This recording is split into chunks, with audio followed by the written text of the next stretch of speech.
Jornal da Cultura, com William Correia. Boa noite. Ex-juiz federal João da Rocha Matos é condenado por lavagem de dinheiro e os 19 milhões de dólares que ele depositou na Suíça serão repatriados. E veja também nesta edição. Presidente Dilma faz reunião com ministros um dia após nova manifestação no país pelo impeachment e o fim da corrupção. Ex-deputado André Vargas e o irmão se reuniram 28 vezes com o doleiro Alberto Youssef. Em Goiás, ministros da Fazenda e da Agricultura anunciam alta de juros para a compra de insumos agrícolas. Crescem as exportações do café brasileiro. No mercado interno, o consumidor reclama dos preços. Eu levava 150 gramas, para quem levava 500, não dá. Casos de dengue aumentam 240% este ano e uma campanha da TV Cultura orienta para a prevenção da doença. Cubanos comemoram nova etapa das relações com os Estados Unidos e o presidente Barack Obama vê um futuro promissor. O uruguaio Eduardo Galeano, autor de As Veias Abertas na América Latina, morre aos 74 anos. E a Alemanha dá adeus a Günter Grass, Prêmio Nobel de Literatura. E a dupla das segundas-feiras está aqui ao meu lado o advogado e deputado federal, Ayrton Soares, e o historiador Marco Antônio Villa. Participe com perguntas aos nossos convidados por meio do WhatsApp, que está aí na sua tela. Não se esqueça de se identificar e também pelo Twitter e Facebook do Jornal da Cultura. O governo tem reação discreta diante dos protestos deste domingo. De volta da Cúpula das Américas, no Panamá, Dilma Rousseff inicia a semana de olho no ajuste fiscal. A presidente se reuniu com o vice Michel Temer, além de 9 ministros e dos líderes do governo na Câmara e no Congresso, para avaliar os impactos da manifestação. Segundo a coordenação política, o governo precisa manter-se atento à voz das ruas. Precisa verificar exatamente quais são as várias reivindicações e atender essas reivindicações. É isso que o governo está fazendo. O ex-presidente Fernando Henrique Cardoso rebateu as críticas feitas aos partidos de oposição, apontados como organizadores dos protestos. Segundo o FHC, o movimento tem dinâmica própria. Pelo Facebook, o Partido dos Trabalhadores chamou a militância para reagir contra os protestos. Com o trocadilho, aceita de uma vez. A frase foi a mais comentada do domingo no microblog Twitter. As polícias militares contabilizaram cerca de 700 mil pessoas nas ruas de 24 estados e do Distrito Federal. Quase metade do número registrado nos protestos de março. Como no mês passado, apareceu uma minoria que defende intervenção militar. E um flagrante da revista Isto É. Esta senhora teve a bandeira pró-Dilma arrancada por um manifestante que saiu andando na Avenida Paulista, em São Paulo. Segundo pesquisa do Instituto Datafolha, 63% dos brasileiros apoiam o impeachment da presidente.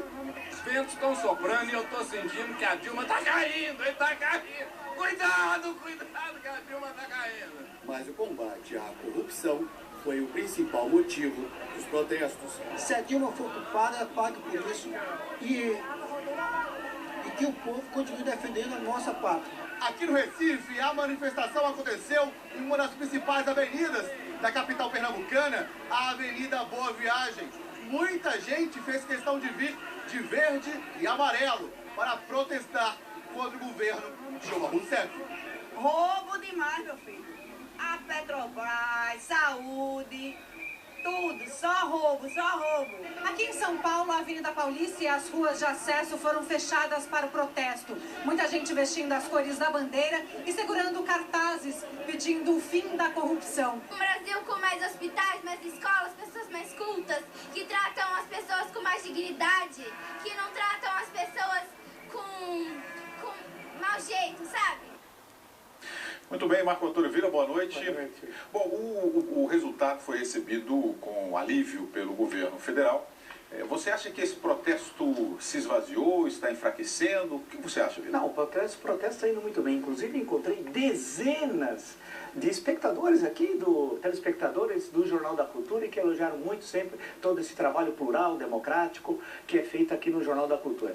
Bem, é necessário ver que tinha 275 mil pessoas na Avenida Paulista, segundo a Polícia Militar. A terça-feira passada, o PT tentou fazer uma reunião em São Paulo, reuniu 300 pessoas. E os caras têm a cara de pau de dizer que 275 mil é um fracasso. Então ali ficou claro, outra vez o bom humor, outra vez a alegria, o verde e amarelo, ao mesmo tempo a raiva, a indignação, o asco com a corrupção. Quer dizer, aquilo foi bonito, todo mundo é protagonista, ninguém vai para aplaudir, não, as pessoas partiram. Foi um espetáculo de civismo, de cidadania, mais um grande exemplo para o Brasil. Eu estive lá, assim como estive no dia 15. E quando você vê, William, a pesquisa Datafolha, 63% dizem sim sobre o impeachment da presidente. 62, cerca de 2/3 da população. Por quê? É o governo com o maior número de acusações de corrupção na história da República. Precisa ter coragem de falar, não ser banana, de ficar falando do cara que bate carteira. Não, é esse governo. Tem que pôr o dedo na cara. O antecessor, aquele que está em São Bernardo do Campo, que criou a quadrilha do Petrolão, e essa senhora que continua. Então, tem de dizer, não tem que ter vergonha. Aqui não tem censura. Aqui tem as pessoas que são responsáveis, como eu, pelo que eu digo. E pegando a mesma pesquisa e concluindo, William, Datafolha, 13% dos brasileiros, 13%, consideram ótimo e bom seu governo. Ela só está na frente de Fernando Collor no auge do impeachment, isso no final de agosto de 1992, início de setembro. Isso se espalhou em 25 unidades da federação, centenas de cidades, sem nenhuma organização partidária, sem sindicatos. Isso é muito importante. Foi a auto-organização da sociedade civil. Isso é importantíssimo. Num país que sempre agiu impulsionado por partidos. E outra coisa, o Congresso em 92 usou as ruas. Agora é o contrário. É as ruas que pressionam o democraticamente do Congresso. E o meu receio é que a oposição parlamentar traia as ruas. O seu principal líder, eu estou de olho nele, porque em 2005 traíram. E deu no que deu. Só que agora começou a ser um problema gravíssimo. Então eu estou de olho. Eles vão andar de gigolô das ruas. Não fizeram nada. Sequer tiveram a coragem de aparecer na Avenida Paulista. Então eu estou de olho nos fracos e nos covardes dos dois lados. Que nós vamos acabar com o projeto criminoso de poder. Vamos sim. Eles não passarão. Nós vamos vencer e construir um grande país. Eles são traidores da pátria. E nós amamos o nosso país. Ayrton Soares, boa noite. Você acha que faltou uma bandeira concreta em relação às demandas das pessoas, no dia a dia das pessoas, como ocorreu em 2013, nas manifestações? Acho que a coisa ficou muito mais... Eu estive lá. Eu estive lá porque eu estava levado por uma curiosidade de saber como é que estava essa organização dos grupos de extrema-direita que querem a volta dos militares. E tive uma grata surpresa, porque embora eles tenham colocado 3 carros de som, pouquíssimas pessoas estavam ali em torno dos discursos que faziam os que defendem a volta dos militares. Isso para mim foi uma constatação muito boa de que a maioria das pessoas que estavam lá evitavam ficar próximo até desses carros de som. Evitavam, passavam, elas passavam sempre de um lado do outro, mas evitavam. Isso para mim foi um bom resultado. Agora, eu acho que essa campanha que se faz nas ruas hoje, ela consegue aglutinar muito em torno da luta contra a corrupção. E aí, então, ela procura se identificar a corrupção com o governo PT e com o presidente Dilma. Não é? Mas eu senti falta ontem nas manifestações, aliás, no discurso que eu ouvi, até do pessoal mais organizado, que esse do Vem para Ruas, é o seguinte: eu não vi nenhuma manifestação acerca dessa corrupção absurda que envolve a Receita Federal, que envolve o CARF, esse Conselho de Recursos lá da Receita Federal. Porque só aí nesse processo são 19 bilhões, William. E de repente saiu isso dos jornais, ninguém mais fala nisso, e envolve milhares e milhares de pessoas, grandes grupos econômicos, desde de banqueiros, desde industriais, da indústria automobilística. E olha, é uma coisa absurda. Isso vai ser o maior escândalo assim, do mundo. Porque se com 90 processos chegam a 9 bilhões, você imagina com 500 processos. A projeção vai chegar a 670 bilhões que significa quase 300 milhões de dólares, bilhões de dólares. Quer dizer, é uma coisa inexplicável. Faltou isso e me pareceu uma coisa mais dirigida, principalmente nas pessoas mais raivosas. Eu vi que tinha 78% dos que votaram, pesquisa da Datafolha sempre é discutível, 78% que votaram no Aécio estavam lá na manifestação. Acho que aproveitaram também para dar um troco, porque sentiram que o Aécio fez um discurso, a Dilma fez outro, e a Dilma não cumpriu o discurso que fez o contrário. Então foram lá para dar um troco. Eu acho que foi uma manifestação correta. Acho que esse impulso que as ruas estão dando para essa luta contra a corrupção leva força ao juiz Moro, leva força aos tribunais, leva força aos que investigam a corrupção. E isso eu vejo mais salutar nessa mobilização de rua. Operação Lava Jato, o ex-deputado federal Pedro Correia é transferido para Curitiba e o juiz Sérgio Moro acusa o Ministério da Saúde de omissão. Escoltado e sem algemas, Pedro Correia saiu de Pernambuco pela manhã e chegou à carceragem da Polícia Federal em Curitiba por volta das 2 horas da tarde. O ex-deputado federal já cumpria a pena em regime aberto pelo processo do Mensalão. Agora foi citado por Paulo Roberto Costa, ex-diretor da Petrobras, como beneficiário de R$ 5.300.000 em propina. A defesa de Correia só vai se pronunciar após analisar o processo. O juiz federal Sérgio Moro, responsável pelos processos da Operação Lava Jato, declarou em despacho que o Ministério da Saúde omitiu uma reunião entre o ex-ministro Alexandre Padilha e o ex-deputado André Vargas, preso na última sexta-feira. No encontro, eles teriam discutido a produção de remédios em parceria com um laboratório comprado pelo doleiro Alberto Youssef. Segundo Moro, Vargas e o irmão dele, Leon, tiveram 28 reuniões com o doleiro e receberam dele R$ 2.300.000. O Ministério da Saúde abriu hoje uma sindicância para apurar irregularidades investigadas na operação. Segundo a PF, a agência de publicidade que tem contrato com o Ministério e com a Caixa Econômica Federal cobrava por serviços não realizados. Os depoimentos da nova fase da Lava Jato começaram no fim de semana. Sábado foram ouvidos Leon Vargas e Hélia Santos da Hora, secretária do ex-deputado Luiz Argolo, do Solidariedade da Bahia. Ricardo Hoffmann, diretor de uma agência de publicidade com sede em Curitiba, e Ivan Vernon Gomes, ex-assessor de Pedro Correia. Na próxima quinta-feira devem ser ouvidos os 3 ex-deputados presos. Ayrton, essa operação está se ampliando, até porque a Polícia Federal pediu, ou vai pedir ao Supremo, acho que pediu hoje ao Supremo para ter mais tempo para investigar um pouco melhor. Acho que já achou outros indícios e outras linhas de investigação, não é isso? Eu acho que por aí, acho que a partir do Paraná, esse juiz Moro, ele é um trabalho fantástico. A semelhança que se fez na Itália, o juiz que acabou sendo assassinado, que obviamente não se mede isso e nem pode se comparar, porque lá tratava da máfia, não é? Máfia composta de assassinos, praticamente assassinos, né? Então, esse juiz Moro presta um grande serviço. E acho que essa investigação, ela vai prosperar para várias áreas que têm poder público e têm ligação com esses grandes empreiteiros de obra. Mas várias áreas onde tem contratos de publicidade duvidosos, em áreas que até então não se imaginavam pudessem ser exploradas para apurar a corrupção. Porque a corrupção parece que é uma coisa endêmica nesse país. Pelo que se sabe agora, pelo que se vê, é uma coisa absurda. Agora, o juiz Moro fez uma observação nesse final de semana, que os jornais trazem, que ele diz... para Moro, políticos sob suspeita seguir na vida pública é inaceitável. Quer dizer, eu fiquei tirando, então, fiz uma relação disso. O presidente da Câmara está sob suspeita? Está lá identificado nas acusações que são feitas como envolvido no Lava Jato. O presidente do Senado está sob suspeita? Está. O juiz Moro está se referindo a essas pessoas? Com certeza. Eles estão em pleno exercício. E outros mais, que são dezenas de outros, que continuam em pleno exercício. E eu sempre defendi aqui que aquele que está sob suspeita deve levantar sua autossuspeição e assumir, dizendo o seguinte: vou me afastar do meu cargo até que sejam apuradas suspeitas contra mim. Dei sempre o exemplo do governo Itamar Franco, quando o ministro Argolo se afastou e depois voltou, quando não se apurou nada contra ele.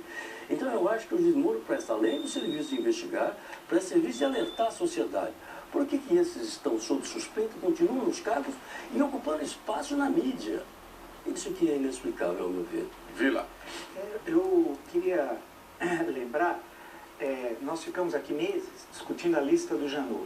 Poxa, o que falamos? Ela está no Supremo. 54. Sabe quantos foram ouvidos, você que nos assiste?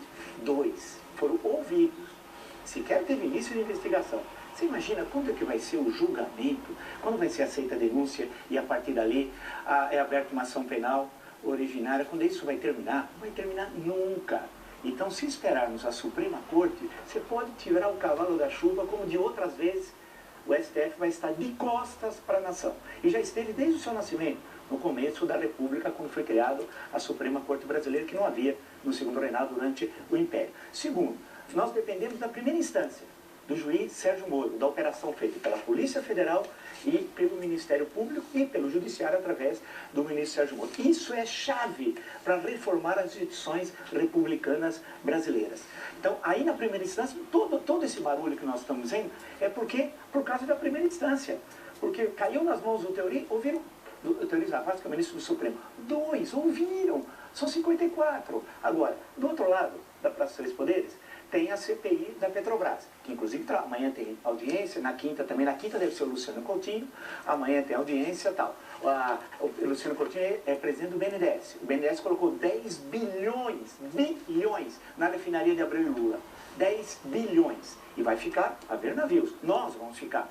Então, quando você olha para o Legislativo, de lá vai ser difícil encontrar. Se atravessa a rua, vai no Executivo, no Palácio do Planalto, você vai achar que vai sair alguma solução da onde nasceu a corrupção? Que vai combater a corrupção? Nós somos idiotas? Claro que não. Portanto, só resta uma saída, Will. Nós temos uma fratura na sociedade brasileira entre um governo antipopular, antidemocrático, antinacional e que hoje não tem legitimidade. E essa fratura está colocada entre as ruas e esse governo. A questão que se coloca é quanto tempo isso vai demorar. Se nós levaremos uma fratura cada vez maior, o que é péssimo para as nossas instituições, ou se encontraremos uma saída. E aí é chave, a questão da conciliação. A história brasileira teve vários momentos de conciliação, algumas vezes felizes, corretos. Outras vezes a conciliação significou a traição. Eu estou de olho, porque essa questão não está resolvida. Não pensa que parou, que o PT não cedeu nada. Continua controlando a estrutura de Estado. Ele empurrou para o Levi administrar o cotidiano da economia e para o Temer alguns acordos na Câmara. A estrutura de Estado continua petrificada com o mesmo projeto criminoso de poder, segundo Celso de Mello. Nós estamos de olho para ver o que vai acontecer. Então vamos ouvir aqui, vamos ver a posição dos nossos telespectadores, que já estão pedindo aqui. Vocês não estão falando nada nas redes sociais. O Roberto Miranda aqui, Ayrton, como se conseguiu desviar tanto dinheiro no Brasil sem ninguém perceber? É uma coisa surreal. E o José Márcio Carvalho, o Brasil tem um sistema montado para a corrupção independentemente de quem esteja no poder. Você fez um comentário aqui antes do jornal, que você leu as pautas, você viu aí mais corrupções em várias áreas. Você falou, meu Deus, o que está acontecendo com o nosso país? Eu acho que essa panela teve tampada até pouco tempo atrás. De repente começou a funcionar o Ministério Público, começou a funcionar a Polícia Federal, você não tem mais engavetador-geral da República, então as coisas começam a deslanchar. A sociedade passa a exigir mais, a imprensa com mais liberdade, embora às vezes liberdade se confunde na sua direção, mas com liberdade para publicar tudo o que quer e tudo que pode publicar, tem cumprido um excelente papel nesse sentido. Eu acho, o Vila falou agora há pouco da CPI, a CPI da Câmara. Eu fiquei muito chateado quando eu vi que os parlamentares da CPI decidiram não ouvir os empreiteiros de obra na CPI. Eu também fiquei estranhando muito quando o ministro Teori Zavascki, ele atendeu o pedido do presidente da Câmara, o Cunha, Eduardo Cunha, para não ser ouvido agora. Mas, como você estava falando sobre por que essas coisas demoram tanto, eu estou sem entender por que é que não se atende o pedido, porque se atende o pedido de uma pessoa que está ocupando um cargo de maior importância, e simplesmente, não, tá bom, o senhor não quer ser ouvido agora, tá bom, não vai ser ouvido agora. Mas por que será? Por que uma pessoa não quer ouvir ainda enquanto as investigações estão em andamento? E talvez por que não estejam sendo ouvidos os outros? Porque ainda se espera, na minha opinião, que muitas outras delações possam surgir. E as pessoas ficam com medo de depor no momento e depois aparecer um delator para contar o crime que essa pessoa que depois cometeu. Então é cautela. Não vou depor agora, vou esperar para ver. O que será que o como é que ele chama lá, o do PMDB, né? Fernando Baiano. Será que ele vai dizer, será que esse cara dessa grande empresa aí, que é o Gordão, que é o chefe, o TC, da UTC, será que esse vai abrir o bico?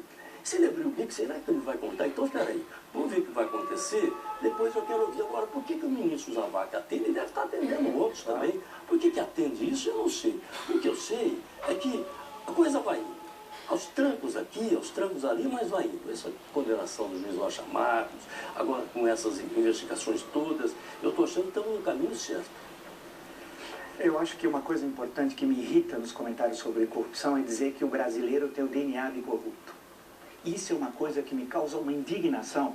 Foi citado o caso da Receita Federal. Uma das gravações, o pessoal dizendo assim, só os bobos, só os que pagam imposto de renda tal. Justamente agora, quando nós estamos pagando imposto de renda, somos nós, somos nós, né, que pagamos, que são descontados na fonte. Então o que me irrita é dizer que o brasileiro tem... Não, essa estrutura política é corrupta. Segundo, pôr a culpa no determinismo ibérico. Dizer que a culpa é da colonização. Portugal ou Espanha, durante um período o Brasil foi colônia espanhola, de 1580 a 1640, na União das Coroas Ibéricas, e depois só colônia portuguesa até 1808, até a chegada da família real, tá, quando termina na prática o sistema colonial. Então, a questão que se coloca é que essa tentativa de explicar a origem portuguesa, também o José Sócrates, primeiro-ministro de Portugal, está preso há 5 meses, William, há 5 meses detido e sendo investigado por corrupção e evasão fiscal. 5 meses!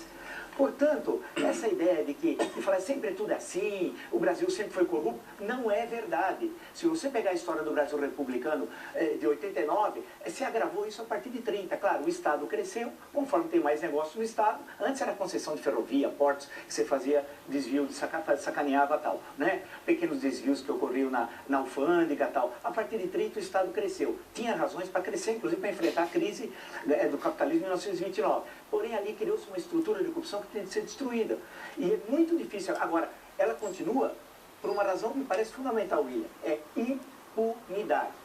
E o maior culpado disso é o Poder Judiciário. Eu já disse na OAB, quando nós fizemos aquele seminário dos 3 poderes da República, que é o João Mangabeira, que eu estou usando, grande político baiano, jurista, ele dizia dos 3 poderes da República, legislativo, executivo e judiciário, é o judiciário que mais falhou. Infelizmente é o que mais, que até hoje é o que continua mais falhando em relação aos outros 2.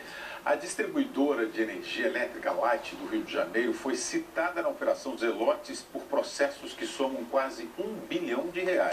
O valor aparece em trocas de e-mails entre 2 conselheiros do CARF, Conselho Administrativo de Recursos Fiscais, que mostram tentativas de negociatas com empresas do setor de energia. A Light não comenta o caso. A Operação Zelotes apura compras de sentenças no CARF. O esquema permitia reduzir e até extinguir multas aplicadas pela Receita Federal mediante pagamento de propina. E o ex-juiz João Carlos da Rocha Matos foi condenado a 17 anos de prisão por evasão de divisas e lavagem de dinheiro. Mais de 19 milhões de dólares que ele depositou lá na Suíça devem ser repatriados ainda essa semana.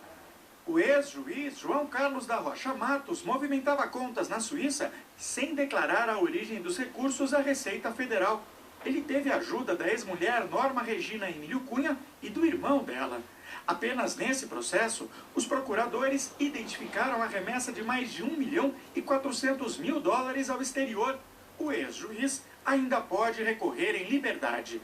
João Carlos da Rocha Matos é réu em pelo menos outros 10 processos criminais que correm aqui no Tribunal Regional Federal da 3ª Região em São Paulo. Em um deles, ele é acusado de lavagem de dinheiro envolvendo a compra de 2 imóveis de luxo na capital paulista. De acordo com o processo, ele atuou em conjunto com a doleira Nelma Kodama, que está presa por envolvimento na Operação Lava Jato em Curitiba.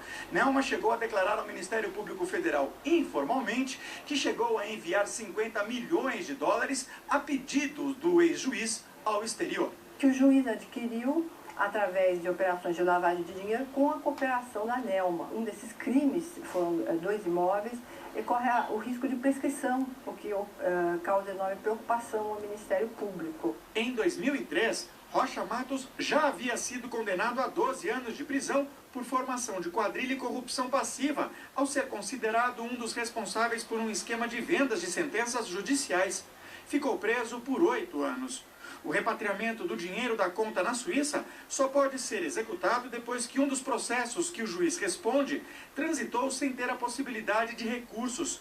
Agora, a Suíça está prestes a enviar 19 milhões e 400 mil dólares de volta ao Brasil. O que se espera é que no Brasil o crime passe a não compensar por quem o praticou, né? Não importa o cargo, não importa as facilidades, não importa o privilégio.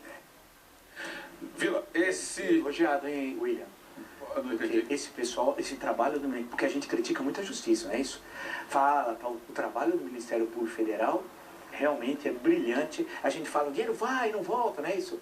Voltou. Não voltou tudo ainda, não é tudo que a gente quer. Mas, puxa, deve ser elogiado. E é um trabalho de anos, hein? E muitas vezes de formiguinha.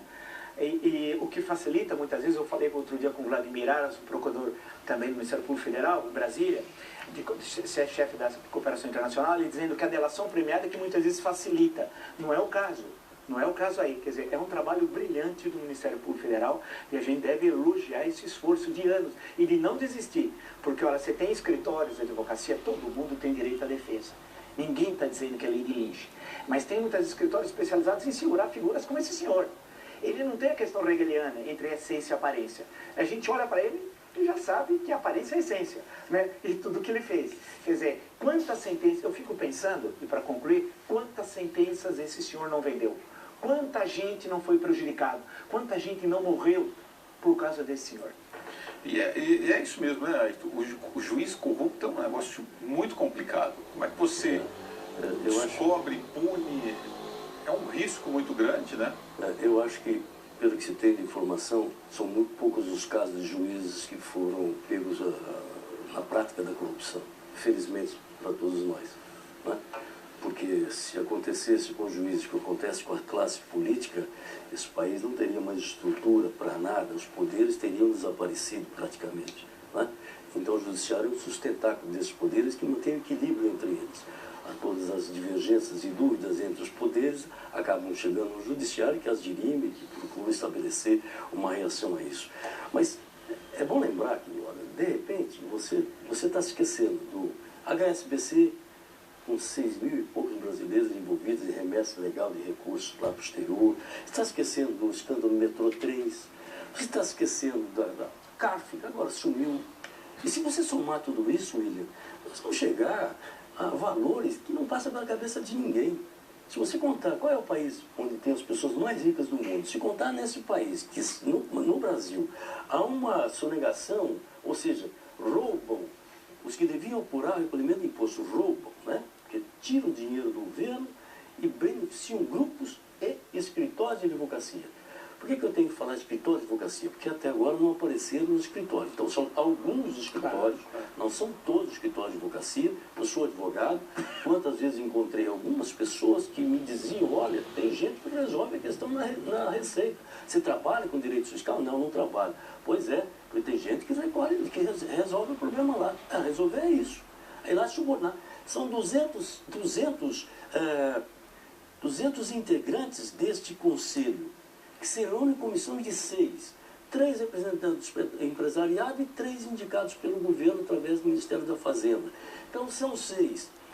Nessa CARF, durante 17 anos, ficou como vice-presidente uma diretora, não é diretora, uma funcionária do Bradesco durante chamada, aqui eu posso dar o nome, advogada tributarista Maria Tereza Martins. Funcionária do Bradesco há 31 anos, atua no CARF há 15 anos. Estou dando nome aqui, porque eu recebi isso aqui, a pessoa que me mandou isso aqui tem fonte correta, pude constatar. Então você percebe como é que a coisa vai? Se você vai destrinchar, eu acho que nós vamos ter que ir a fundo isso, e as ruas têm que estar intensamente mobilizadas para que a corrupção acabe nesse país. Ô Vila, eu estou vendo aqui, lendo algumas mensagens, por exemplo, o Vitor Hugo aqui falando que você nunca fala sobre essa operação Zelote. Citei antes da notícia vir, acho que você não ouviu, Vitor Hugo. Você tem um belo nome, tem um grande escritor, Victor Hugo, está muito popular no Brasil, inclusive acho que em certo momento mais aqui do que na França. A Rua do Ouvidor, quando ele morreu, ia chamar a Rua Victor Hugo, lá no Rio, que era a grande rua. Só lembrar, acho que você não prestou atenção, com todo respeito. Antes da notícia aparecer, eu já tinha comentado. Acabei de falar. Então...